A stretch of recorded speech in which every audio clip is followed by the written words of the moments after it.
காங்கேயத்தில் 24 மணி நேரமும் டாஸ்மாக் செயல்படுகிறது. தமிழ்நாடு தேர்தல் ஆணையம் மீது பாஜக நிர்வாகி இந்திய தேர்தல் ஆணையத்திடம் புகார். திருப்பூர் மாவட்டத்தில் உள்ள காங்கேயம் பகுதிகளில் அதிகாலை முதலே 24 மணி நேரமும் தங்கு தடையின்றி மது விற்பனை அனைத்து டாஸ்மாக் பார்களிலும் நடைபெற்று வருவதாக பாஜக நிர்வாகி குற்றம் சாட்டியுள்ளார். அனுமதித்த நேரத்தை பொருட்படுத்தாமல் 24 மணி நேரமும் விற்பனை நடைபெறுகிறது என்று குற்றம் சாட்டிய பாஜக மாவட்ட துணைத் தலைவர் கோபாலகிருஷ்ணன், காங்கேயம் பழையகோட்டை சாலையில் உள்ள அரசு டாஸ்மாக் கடையில் சென்று லைவ் வீடியோ எடுத்து பதிவேற்றம் செய்ததால் பரபரப்பு ஏற்பட்டது. மேலும் காங்கேயம் மட்டுமல்லாமல் தமிழகம் முழுவதும் அனுமதிக்கப்படாத நேரத்திலும் டாஸ்மாக் பாரில் கூடுதல் விலைக்கு மதுபாட்டில்கள் 24 மணி நேரமும் கிடைப்பதாக தகவல்கள் தெரிவிப்பதாக தெரிவித்த அவர், காவல்துறை மற்றும் மதுவிலக்குத்துறை கட்டுப்பாட்டில் இருந்தபோது 24 மணி நேரமும் மதுபாட்டில்கள் விற்பனை செய்யப்பட்டது பொதுமக்களுக்கு தெரிந்த ஒன்றே. ஆனால் தற்போது தேர்தல் தேதி அறிவித்த பின்னர் தமிழகம் முழுவதும் தமிழக தேர்தல் ஆணையம் கட்டுப்பாட்டில் உள்ள போதும்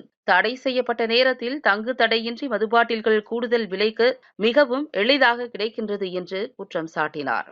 கால்நடை விற்பனையில் ஈடுபடும் விவசாயிகள் 50,000 ரூபாய்க்கு மேல் பணம் எடுத்து சென்றால் பிடிக்கும் தேர்தல் பறக்கும் படையினர் தடை செய்யப்பட்ட நேரத்தில் மது விற்பனையில் ஈடுபடுபவர்களை பிடிக்க முடியாதா என்று கேள்வி எழுப்பியுள்ளார்.